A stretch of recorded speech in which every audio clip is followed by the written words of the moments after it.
Welcome to a journey where the ordinary is interrupted by the extraordinary, and where quiet towns hold secrets that change lives forever. Today we step into two stories, two very different families, two very different searches that will remind you of the resilience of hope and the lengths we go to for those we love. From a small town's desperate search for a missing child to a mother's decades-long quest to find her son, these are tales of heartbreak, determination, and unexpected twists. So settle in, because once you start listening, you won't want to look away. Let's begin. Having a child can be a lot of responsibility, but it is undoubtedly considered a blessing by most people. As tough as raising them might be, nothing is ever as devastating as the thought of losing them, either to death or from kidnappers and bad influence. The loss can be so devastating that the parent is never able to recover. When a young 7-year-old girl vanishes, the whole town swings into protective mode. To savor the results are shocking, but on the other side of the world, something even more devastating occurs. But before we start our story, smash the like button, make sure to subscribe and hit the notifications bell so you won't miss any new stories. Lived in a small town called Riverwood, he was a young man at 27 years old and enjoyed the simple thrills that small town life had to offer. Heavy on that list was his favorite hobby, hiking. Dermot had taken up the hobby as a child, and it had stuck for many years after. Riverwood was a quiet town where very little happened. Most of the town was born and raised there, and so most families knew each other, or at the very least waved to each other on sight. Dermot loved being part of a town like Riverwood because it made him feel welcome and safe. However, trouble was brewing in their little town. You see, a young girl, Alice, had gone missing in the town. Both her parents and teachers had lost sight of the 7-year-old. They had expected her to return home sometime in the evening and to receive a stern scolding, but instead, the young child never showed up. After contacting her friends with no results, the couple knew what they had to do. They headed to the police. Although police advised people to wait at least 2 days before making a report, the chief noted that it was a small town and Alice was too young and not in the habit of disappearing. It was tagged a high-risk case, and the search for Alice took effect. Dermot had met both Alice and her parents a few times. Although his primary job was being a handyman, he often helped volunteer at the school and church at the request of his mother. On a few occasions, he had encountered the family. This made Alice's disappearance much more troubling to the young man. The search had gone on for a few days, and now Dermot knew that he couldn't simply sit around and do nothing. They had lost the golden hour, and Alice was feared dead or gravely injured. Dermot and a few of his friends in town, agreed to meet up at the police station. There, they offered their assistance. The police were glad and excited. They had been attempting to breach the vast forest area, but were far too short-handed to do so. They welcomed Dermot and his friends and gave them directions to search, but still there was no sign of the young 7-year-old girl. Instead, the days had turned into a full week, and frustrations were high. Everyone was worried about the disappearance of the young girl, and many people wanted to help, but had no idea how to. A whole week had passed now, and the police knew they would have to switch things up. They sat together and plotted out a way to get more help and gain more traction. Finally, they had an idea. How about the internet? They would use their occasional friend and foe, depending on the occasion, the media, to get their work done. They spoke with Alice's parents, who gave the green light, and soon they were on the local news distributing information on the little girl. Then someone perked up. Everyone nodded. What a great idea that was. They would be able to reach far more people on social media, and it would be helpful if the perpetrators had taken the young girl across state borders.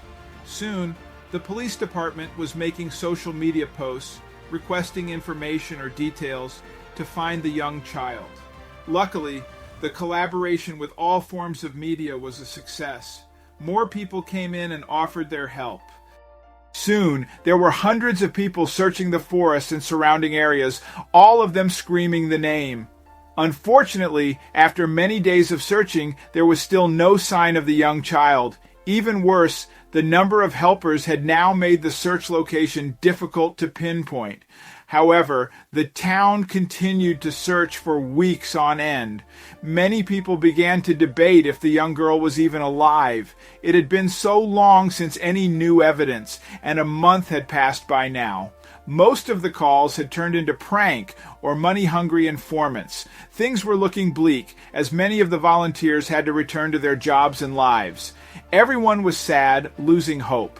Then the unexpected happened. One evening, the police received a shocking phone call. It was from a man who claimed to have details. He informed them that he did not need the money, but that what he saw was unfortunately not good news. The cops met him at his stated location, and soon they understood the reason for his dismay. The man had found a body in the woods. After weeks of searching, it was determined that while the body was of a young girl, DNA comparison showed that the girl was not, in fact, Alice. Everyone was glad, but now even more worried for the young child. Unfortunately, months would go by, and nothing would change in the case to find Alice. It had been several months since the body was located and identified. While much of life in Riverwood had gone back to normal, nothing felt the same. People watched over their children more closely, and church service did not seem as lively. In an attempt to feel better, Dermot turned to his favorite hobby and outlet, hiking. Dermot got dressed and put on a winter coat. It was a bit chilly out, and for a moment Dermot debated not going out. But he knew he needed the fresh air and solitude. He walked on, doing his best to dodge the wind. He had been hiking for about an hour when he noticed something was off. It was a strange feeling at first, but then he pinpointed what was happening. There was suddenly very little wind in the area. This was strange to Dermot, as he had hiked the trail different times, and the wind was a constant in that area of the mountain. But soon he would be faced with the reason why. A few miles ahead, Dermot stumbled across a strange scene. It was a pile of logs. They were high and far removed from the trees, but very visible due to their height. Dermot stared in confusion. He knew he had not been on the trail for months, but was shocked such a thing was built with very little talk of it in town. The logs were high, and Dermot was curious.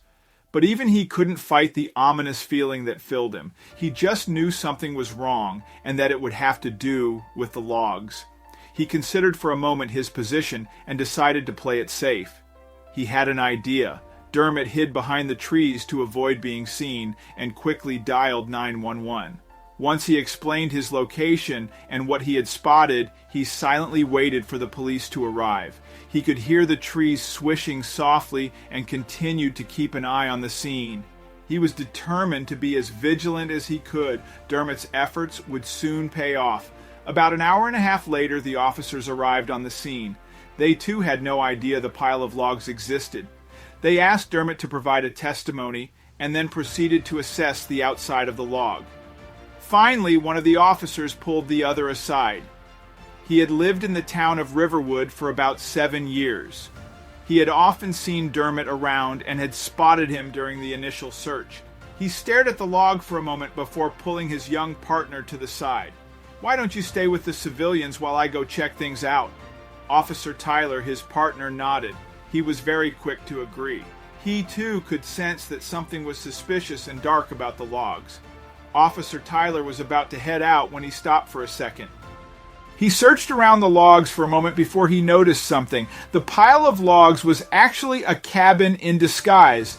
Officer Tyler was shocked, but he knew what he had to do. He stepped into the cabin and turned on his torchlight, walking slowly but cautiously into the mysterious construction. Even as he walked, Officer Tyler couldn't escape the feeling of gloom that filled his entire body and seemed to spread throughout the cabin. He cocked his gun, careful to hold it in place in case of unexpected danger. Then he stumbled across something even more disturbing than the cabin itself. It was a dark entrance that seemed to lead below ground. Officer Tyler was now silently praying. He hoped he would walk out of this alive, but the situation seemed to get worse by the minute. He smelled something strong and rancid, following the trail to investigate. Finally, he reached a door. Officer Tyler stood by the door for a moment. He had no idea what would be waiting for him beyond that door and was not ashamed to admit he was terrified. She looked to be around 7 even or 8 years old, but even though she had lost a lot of weight and smelled awful, Officer Tyler recognized her immediately. An hour later, Alice was reunited with her family. The young girl was tested and treated. She would stay in the hospital for further observation and treatment. When she was feeling up to it, she would be asked to explain what had happened. Unfortunately, Alice could only recall being carried into the cabin and being abandoned. Although Alice's abductor was never caught, the young girl was returned home safely. The whole town was ecstatic, and both Dermot and the officers were praised for their bravery. Sadly, this isn't the case for everyone. A few miles down, a young lady was left devastated when her son disappeared. Unlike Alice, he was not found so quickly. Lenth stepped off the plane in Connecticut. Her heart was full, but even her fingers nervously rattled as she reached for her hand luggage. It contained the only thing she had been able to pack up in her excitement. Today, in a different country than her home of Canada, she would gain the answer she had been waiting several decades for. Lenth was eager, but this time for a very different reason. It was a nice and warm summer day in June 1987, and she was meeting her ex-husband Alan for a custody exchange. It was her turn to have their baby Jermaine for the week. She couldn't wait to see his smiling face. She was so excited to have gotten him a new toy. Though his parents were separating, little Jermaine remained cheerful, and Lenth was determined to keep him that way. She and Alan had planned to meet at 4 p.m. that day for a handoff. However, when 4:30 arrived, neither Alan nor Jermaine was there. Concerned, Lenth tried to call the police, but was told she had to wait 2 days to file a report. Finally, the 2 days passed, accompanied by a friend.